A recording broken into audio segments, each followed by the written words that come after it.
Alrighty, so a lot of you have probably been wondering where the hell I have been. And yeah, I've been wondering the same thing. I've been almost delirious with my inability to process everything that's been going on. But here we are. There's a version of this that I made that went up on Patreon, but now that it's the end of that tale, this is going to be the version that is public for everybody to hear, so that you know what all is going on. Let's get into the fan art section, and then we'll get into what has been happening over on my side of the world, and why videos have not been coming out and streams have not been happening. First, we have over here. This one is from Indigo. Said, hello, that's me, actually. That's not the right thing. That's the fan art section. I hit the wrong button. I have no idea how to do this anymore. I suck at my job now. I think I've always sucked at my job, but it's a little more noticeable now. Indigo says, I had some spare epoxy and decided to make a teeny tiny slime Suris. There's a penny here for scale, but then slime Suris tried to steal the penny. Aw. The next one we have here is from Ericun. Said, I tried to get AI to make a child model of Suris, and I think it did a pretty good prompt. A CGI VTuber avatar of a child female Neko with hot pink slime skin. Okay. The last one we have here is from Sylvia Silica, also known as the Fluffy B1. Bard Suris. Shows a good time, cat. Aw.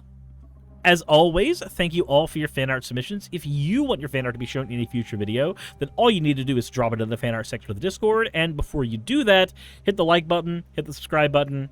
Now the video's over. Bye. No, I'm kidding. We need to actually get into what all has happened. So, where have I been and what's been going on? Well, as you all know, here in a little while ago, about a month ago at this point, more than a month ago now, actually, me and Saki Nightshade started a relationship. We had been streaming together and realizing that we liked each other and decided that we should start dating. She's poly, I'm poly, though honestly I may be just focusing on the two of us for the time being as much as I can, given circumstances that have happened recently, but we'll get into those.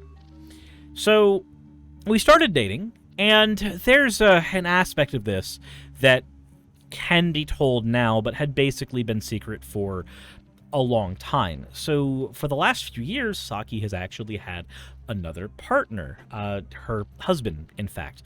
Now, he, as far as anybody knew, okay, hello, yes, hi, child. He, as far as anybody knew, was okay with the fact that she would have other partners. That didn't seem to be a huge deal up until, the point where it happened. Up until the point where that happened.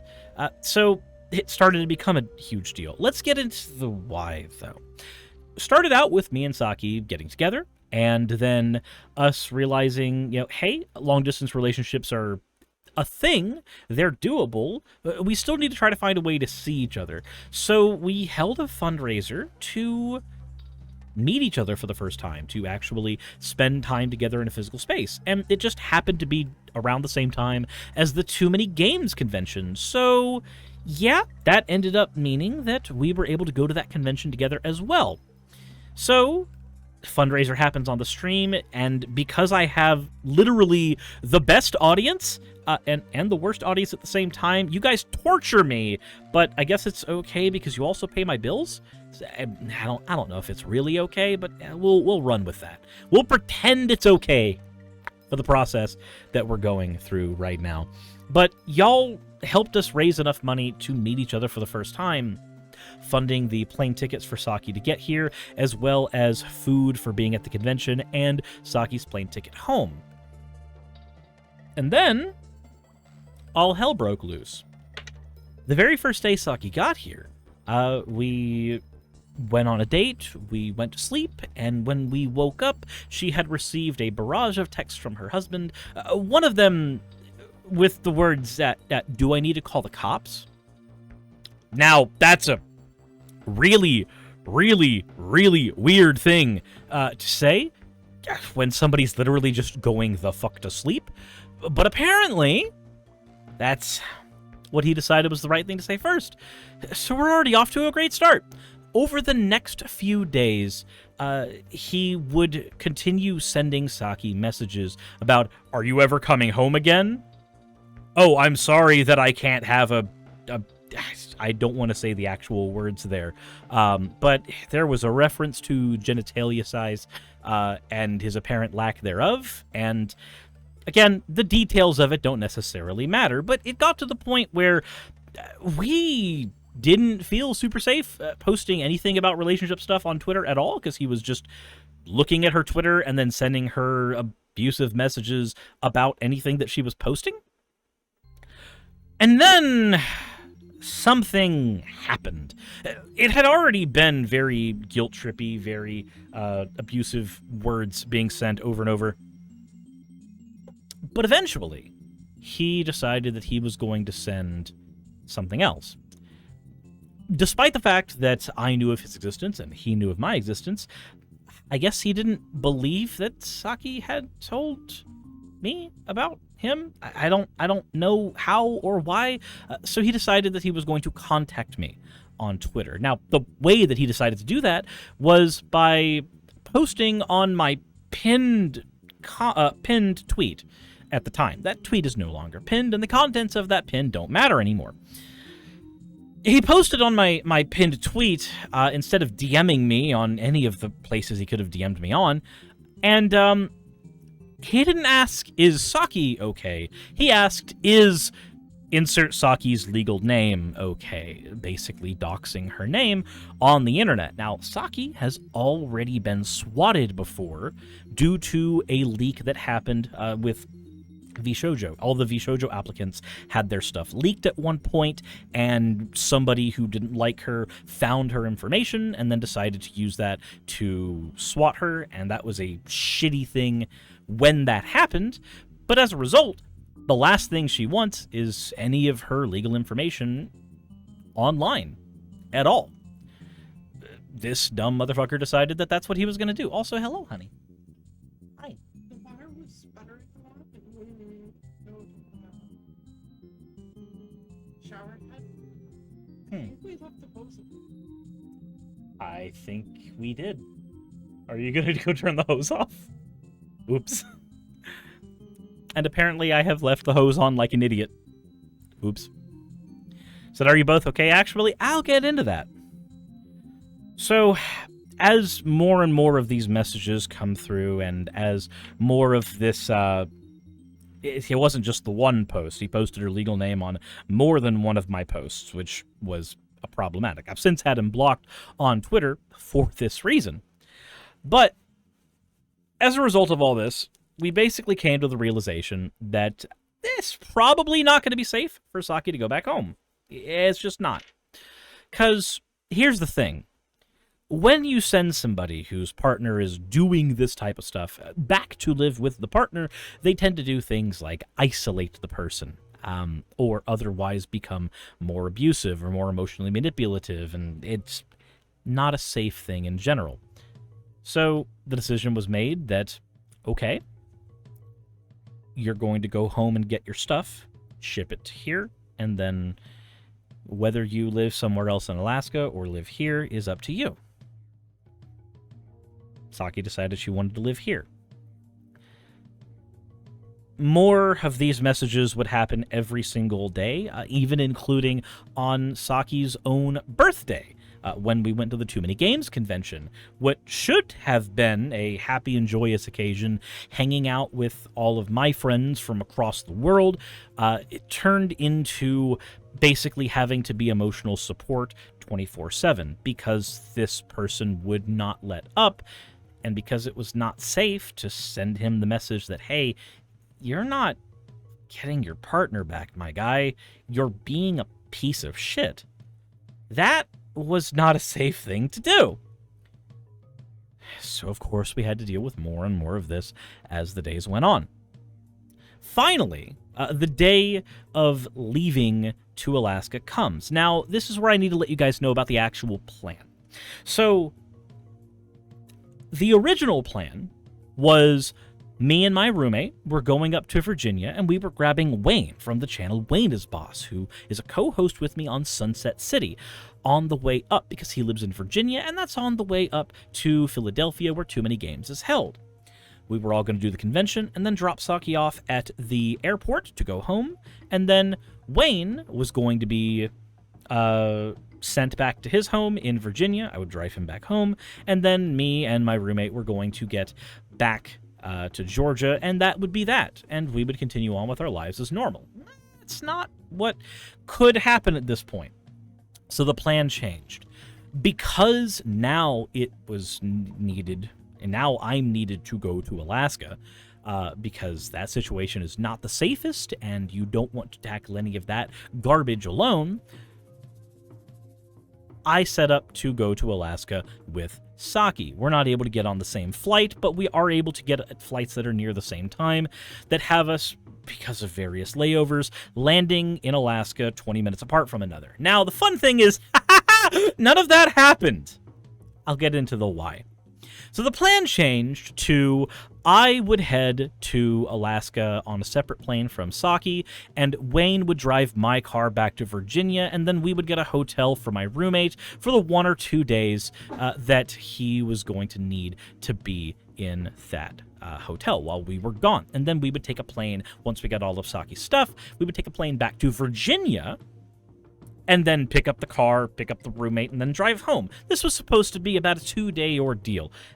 8 to 10 hours flying out, 8 to 10 hours flying back, 8 to 10 hours taking care of the various crap that we needed to do in Alaska, which also included hanging out with Prophet of Zod, who's a really wonderful person and a good friend of the channel who we've done several collaborations with. He was also the first collaboration I ever had. In a lot of ways, I literally owe my channel's success to Zod, so you can bet your ass if I was going to go to Alaska, we were going to hang out with Zod. No ifs, ands, or buts. Now, let's get into what the fuck actually happened. Let's get into that. So, here's what actually happened. Despite getting to the airport an hour and a half early, United Airlines tells us, we're done putting in bags. Your bags are not going to be able to get loaded. You're not going to make your flight. Sorry, you're going to have to rebook. Okay?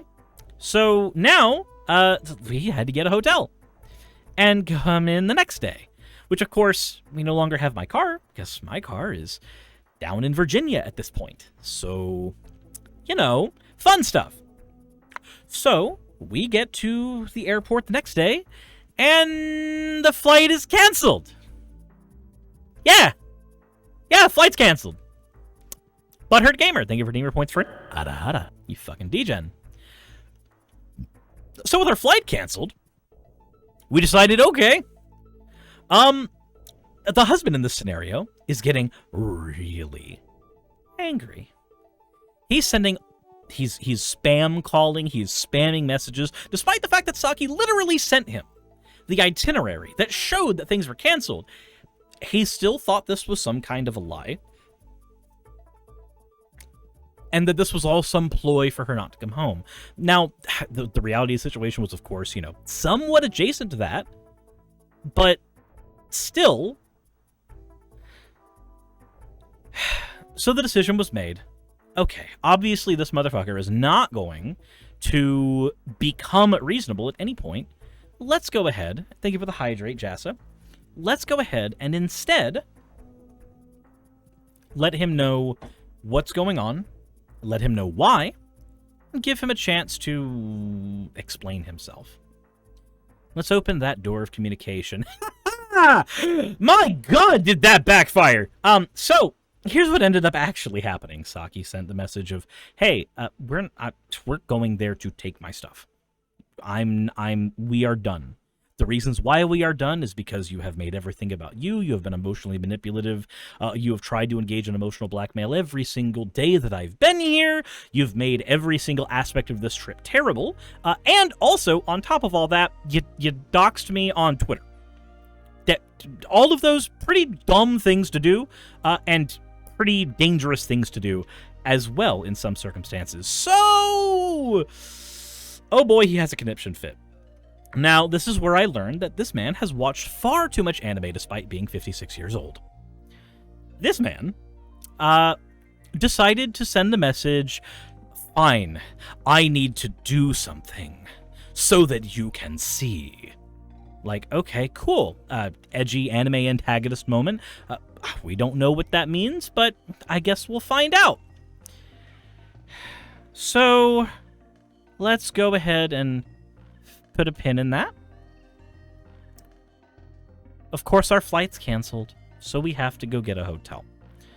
We get a hotel again, and then halfway through the night, Saki is inundated with messages from his family. A family that, in 5 years, has never really contacted her. Well, turns out, he sent a goodbye message to a whole bunch of family members and then stopped being available for contact. We had to call in a wellness check, find out that the dude tried to commit real-life seppuku with sleeping pills. So I guess one of the things he wanted us to see when we got to Alaska was a corpse. But the other thing he wanted us to see was the fact that he tried to destroy a lot of Saki's equipment and her $5,000 computer by pouring a bowl of ramen into it, which was something that we found out when we got to Alaska. I'll talk about that part when we get to Alaska, but currently, let's go ahead and focus on, instead, where we're at right now. We're in Philadelphia. We have not yet left at this part of the story. So 2 days pass. We finally get on a plane on United. It's a plane from Philadelphia to Denver, and then the Denver flight is supposed to take us up to Alaska. Ha-ha! God, it's great to be stranded in Denver. So we get to Denver.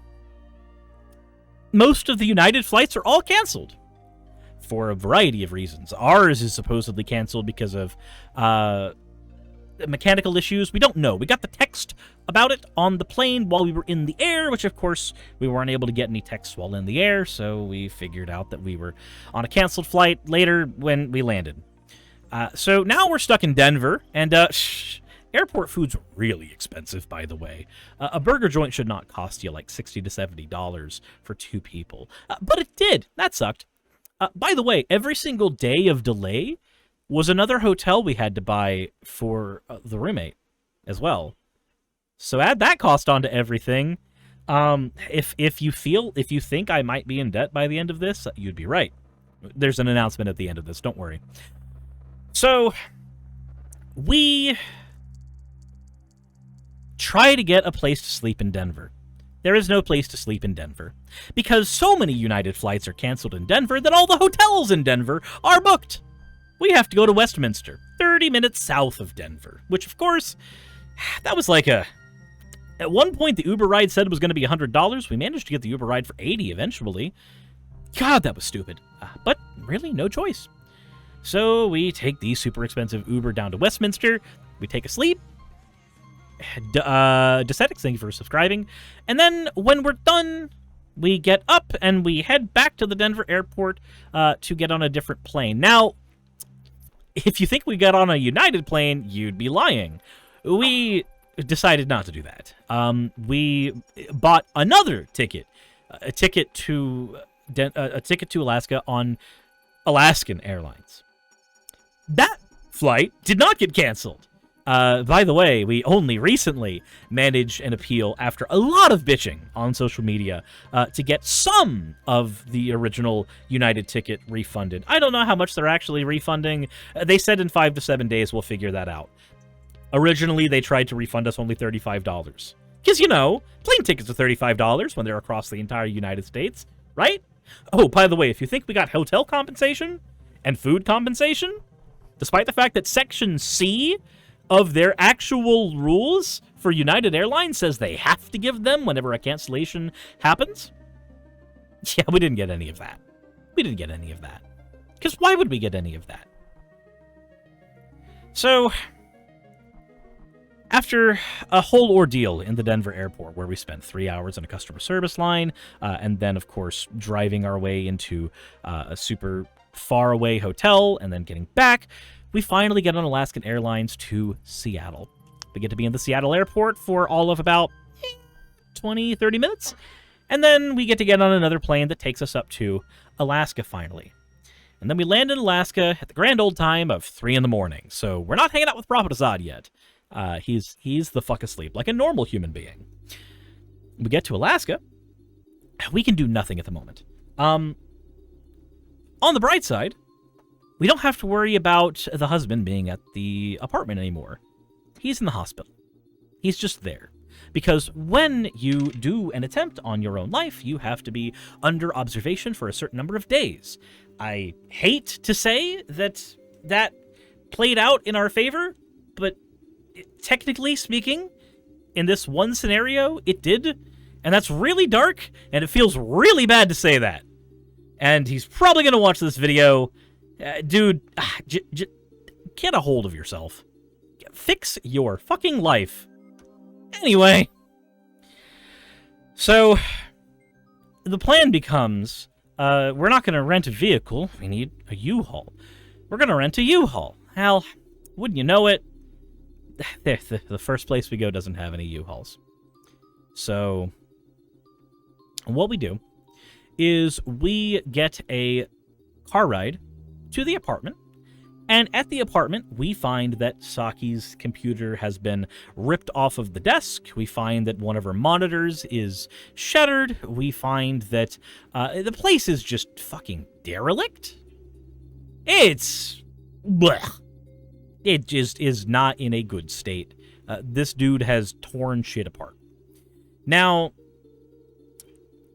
on the PC, there are dried noodles.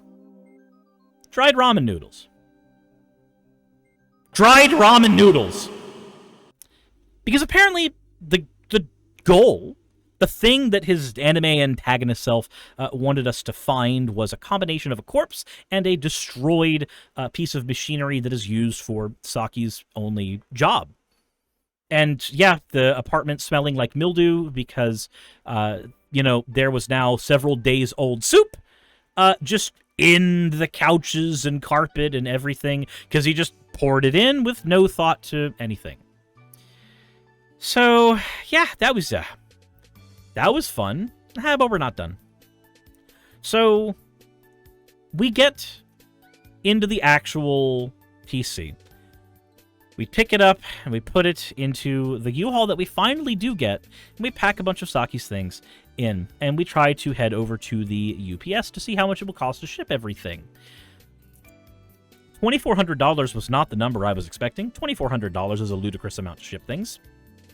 $800 for the PC, $800 for the family heirloom coffee table that Saki had that was passed down from her mother, and then $200 to $300 for each of the Tupperware bins, big tote bins that we had. So nope. I don't have that kind of money. Most normal people don't have that kind of money.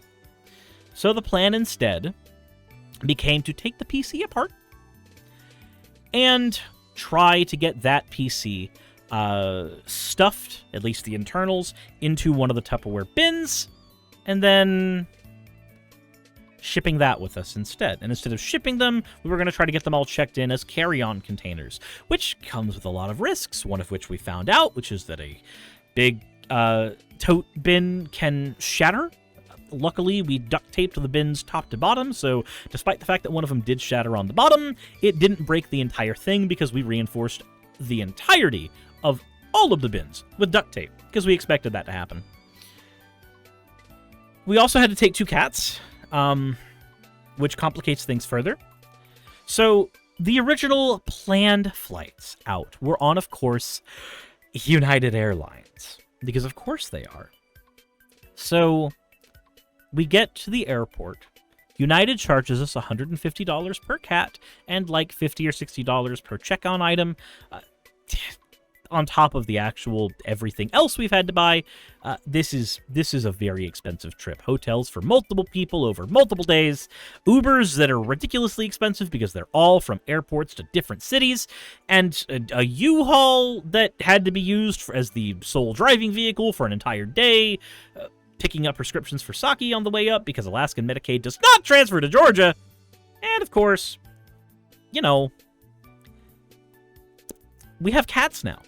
So when I tell you that after paying $300 to have the cats be checked in with us, that United Airlines cancels our flight.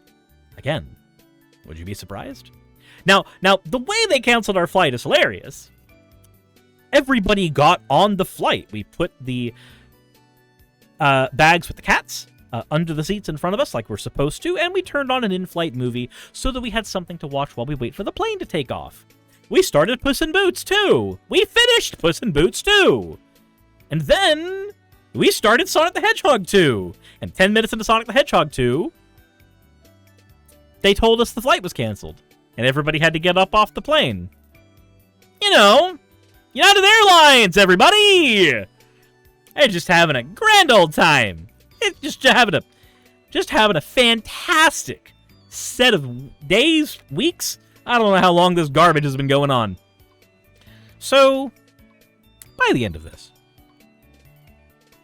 we can't get refunds from anybody because they say, oh, you have to go through the online systems to do it. If you want to check my Twitter to see how well that went, and the lovely emails that I got from United Airlines telling me that they could not issue refunds, and the $35 in comp that they gave us for everything else is just fantastic. It's wonderful. And then they say, oh, well, we can rebook you. Which they say after we've been in another line that the line was like 2 hours long. But they booked us on another flight that was leaving in about 20 minutes. Ha-ha! On the other side of the airport. Luckily, the Alaskan airport is really, really small. So we get into the next flight, which is, of course, Alaska Airlines, because they are the superhero of this entire story. And on the Alaska Airlines flight, we get to fly to Seattle, which is where we have another United flight that should take us to Denver. And then a Denver flight that should take us to Norfolk, where we'll be in Virginia, where we can pick up our vehicle. Oh boy. God, it's, you know, you feel like the saga's almost done, but it's not. It's not. So, we get to the airport after landing, as you do, and wouldn't you know it, I get a text message from United. Again, you can see my Twitter for evidence of this. Your flight has left. It says it an hour early. Now, I don't know if it was because of some glitch or what have you, but if I tell you that we panic ran across the airport to our terminal, that's a thing we did. Now, when we got to the terminal, we found that the pilot for the flight was actually sitting there waiting for the next plane to arrive, so he assured us, don't worry, the flight hasn't left. Your app just hates you. It really hates you. So, finally, that flight lands, and then it's delayed, and then there's mechanical problems, and then it's canceled. Again. Thanks, United. Thank you so much. We love you very much as an airline company. You do a wonderful job at fucking up everything. So this 2-day trip has turned into a week-long trip. I don't know who cursed me. I don't know what eldritch god I pissed off. I don't know whose dick I have to suck to fix my life, but apparently it's very cursed. This is ignoring everything else that's happened around this, which has been more, by the way, but that's not important for this. So, United eventually tells us, oh, there's another flight leaving, going to Denver, and you can take that flight. Everybody runs from our terminal to the next terminal where that flight is. Luckily, this one actually takes off. This one actually manages to take us where we need to go. We get to Denver, and there's only a 6-hour layover, which, you know, typically means 6 hours for everything to fuck up because it's United Airlines. Luckily, this is the one time. This is the only time. This is the one instance where United Airlines did not fuck up. We landed. We got some food. We got to the next terminal. And we actually boarded. We actually took off. Now, when I pointed out that the cats complicated things, remember how one of these flights was on Alaskan Airlines? Yeah, they charged us for the pets, too. We had to pay for that twice. United said they were going to refund that. United did not refund that.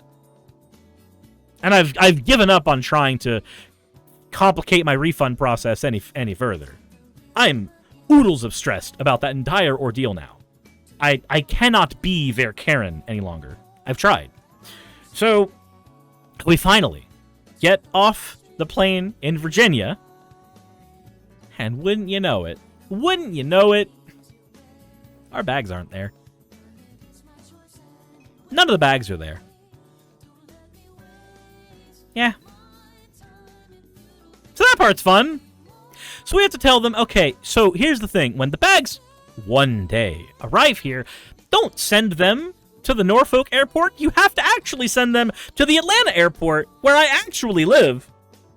Because we can't explain to United the series of events we've gone through. Not only that, they don't care. So we have to get that all settled. Then we finally get our car from Wayne. Wayne drives up with the car. This lovely, lovely man, friend of mine who I owe so much to at this point. He has gone through so much. But by the way, my roommate, he got home at some point a day beforehand. His mom came up and grabbed him. She took a 10-hour drive up and down. I don't think that was a safe thing to do, but she did it anyway because he needed to get home for work. Work. Yeah, that wasn't going to happen after a while. We'll explain why in a second. So, Wayne picks us up. Of course, my initial thought is, hey, let's go get some food together, but it's like 11 p.m., nothing is open, and of course, at this point, Saki is sick. We don't know with what, but she's sick. Mostly because, you know, we were at every airport in the United States, it felt like. This is also ignoring the fact that on the last flight we had to sit next to a Trump-supporting blonde lady who looked like she was a retiree from Fox News, who kept taking pictures of me and my elbow. And I definitely did snoop on her phone and saw that she was sending messages to people saying this fat fuck is spilling over into my seat. I get it. I'm overweight. I'm working on it. But god damn, what a fucking bitch. You take pictures of me, I eavesdrop on your phone. It's fair play. Anyway. So, we're in Virginia. I drop Wayne off at his house. We go to a Wawa. We pick up food. And Saki tries to get some sleep. And then she gets more and more sick. We finally make it home. Eventually. I was planning on taking a nap in a Walmart parking lot so that I could drive a little more safely, but then she kept getting more sick, so it became imperative to get home. So I took 5-hour energy and powered my way through it, powered by the soundtrack of Sonic Frontiers and a copious helping of the Dresden Files from Audible. And we made it home, with, of course, none of our stuff. And then, if I tell you that more happened, would you believe me? Because it did. Eventually, Saki receives a call from the husband. The husband tried to call the cops on her to say that she stole his computer. Now, the computers in the house were actually Saki's. They were spare part computers that she had built. He was mad that Saki, since we don't know if her computer works yet, we have no idea. She spent this entire time cleaning the motherboard of the computer because we finally got those in. We don't know if they're going to work. So she took all the computers in the house, took them apart, and took their parts with us. So that in case her parts are broken, the parts he broke, we have replacements. Replacements that she paid for, that she owns. But, you know, she had to explain to the cops, hey, these are my things. I bought them. I own them. He also tried to destroy all of my shit, so I literally need these in case my shit does not work. Because it would be shit that he broke. And then, wouldn't you know it, we go to sleep. Halfway through the night, Saki wakes me up. I need to go to the hospital. I thought she was going to recover from whatever combination of potentially con crud, stress, or airplane jump around sickness had happened. We go to the hospital. She tests positive for COVID. Which, of course, means a day afterwards, I caught COVID. we spent like 6 hours sleeping in the hospital because they took so long, because that's just how hospitals are. So that happens. I thought I was going to be streaming as soon as I got back home. Instead, I had to spend multiple days bedridden, and Saki had to spend multiple days bedridden, which at least bought us enough time for our stuff to finally make it here. It took a long time, but the tubs did make it here, which is why we have computer parts to clean at all now.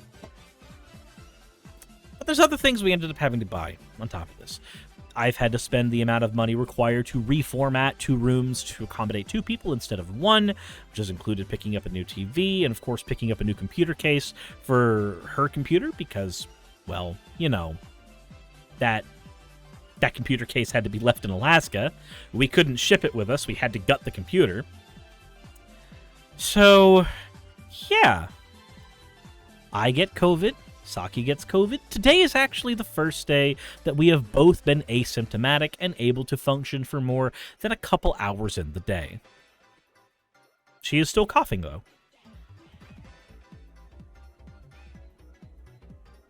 But there's nothing that can be done about that. Well, except cold meds, but that's treating symptoms, not getting rid of sickness. Said the coughing is going to last for a few weeks. I figure as much. So we'll find out in a couple days if the computer works. And she is in the process of filing divorce paperwork. And I am in the process of screaming internally. I have been uber stressed this entire time.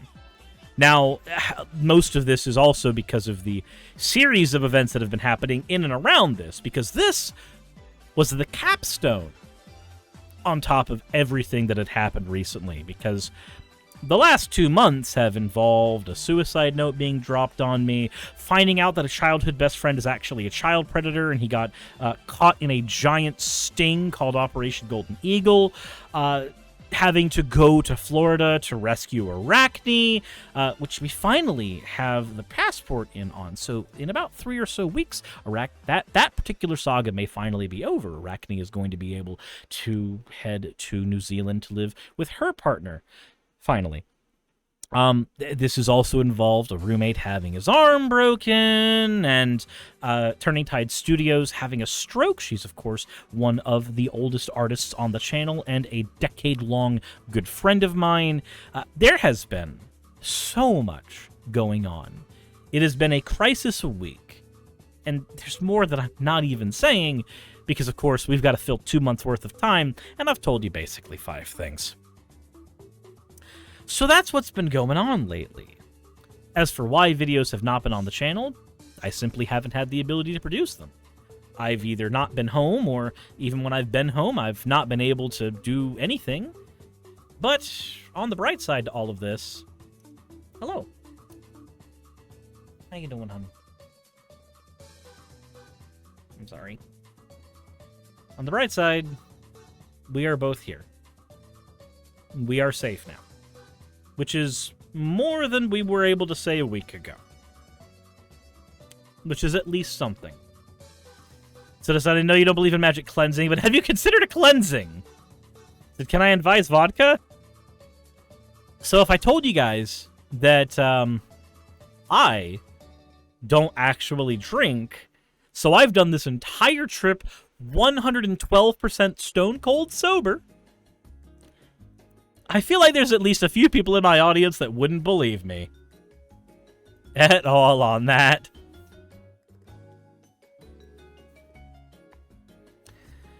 But that's what's been going on. That's why videos haven't come out, and that's why we're here where we are. So this is where I need to get into the announcement part.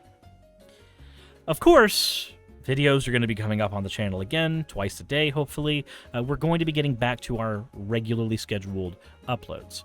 But unfortunately, we've had an incredibly expensive adventure, if you can even call it that.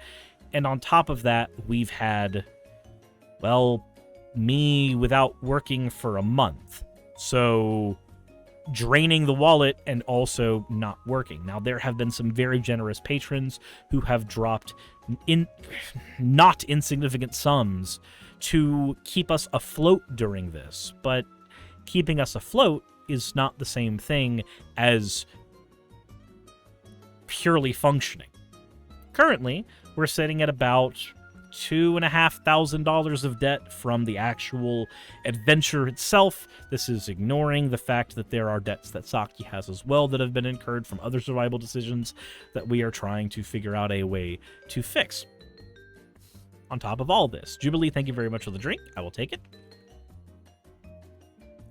So, as much as I don't want to do that, as much as I don't... Gainer says that is way less than I thought it was going to be. The only reason that it is as little as it is right now, not that that's a little amount of money, that's a lot of money, is because, again, various patrons have been doing their damnedest to keep us functional. Swede has sent in funds to help, Brits Creek has sent in stuff to help, Astral has sent in stuff to help, and that's not even everybody who has sent in stuff to keep us functioning in the last bit of time. And of course, there was the one bit of money that came in from Patreon during all this, which has helped. Every single one of them has kept us able to push through this series of terrible events. Now we need to do what we can to try to stabilize now that we're home. So as much as I don't want to do it, we are going to be doing another subathon. It's not a thing that I want to do at all right now, but it's not even a thing that I feel like I've got the mental capacity to handle as well as I should. But, unfortunately, there isn't much choice. In terms of things a streamer can do to fix a situation before interest decides to eat them alive, really the options are OnlyFans or Subathon. And y'all aren't getting an OnlyFans out of me. So that leaves only one option. So Time Raccoon stirs from his slumber. This subathon, though, I am going to run a little differently than what I tried to do. The last subathon, I tried to do way too much. I tried to incorporate exercise. I tried to incorporate extra games. I tried to incorporate audience participation. I tried to incorporate all kinds of stuff. On top of the fact that, well, unfortunately, the series of unfortunate events began during the subathon. So, as a result of that unfortunate happenstance, the last subathon ended pretty terribly. I got snippy with my entire audience. I was unable to function properly as a human being.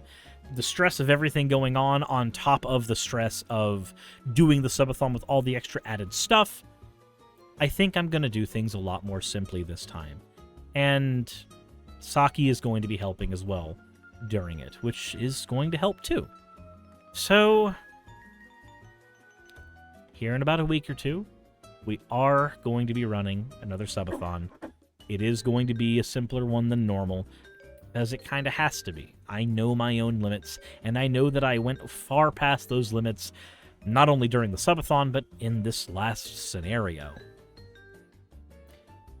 For anybody who's worried about themselves being low income and not being able to help, do not stress yourselves. Do not push yourselves.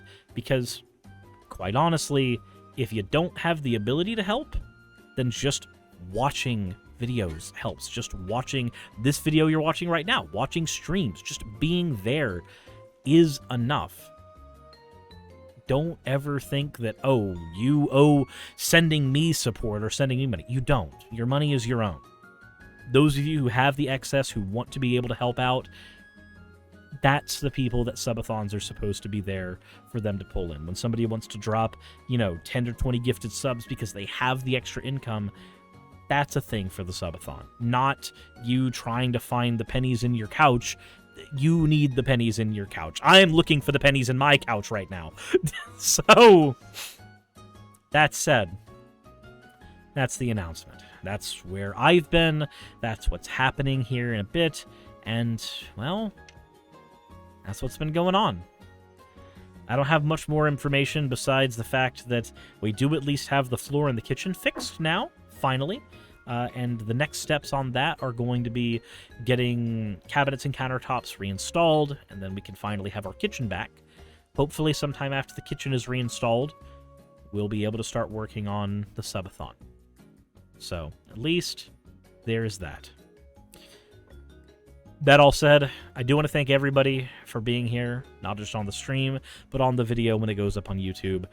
This video is going to be largely unedited, and I do want to thank every single one of you for being a viewer, for helping out, and especially people who have been patrons. I can't do this type of shit. I can't. Not without the type of backing that you guys have given me over the years, and especially here recently when things have gotten more intense. Also, Laura, thank you for the 185 bits, and hope this helps a bit. Ha! I see the pun.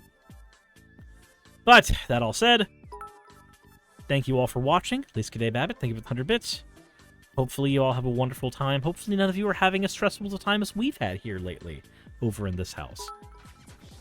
That all said, as always, everybody, insert end video tagline here.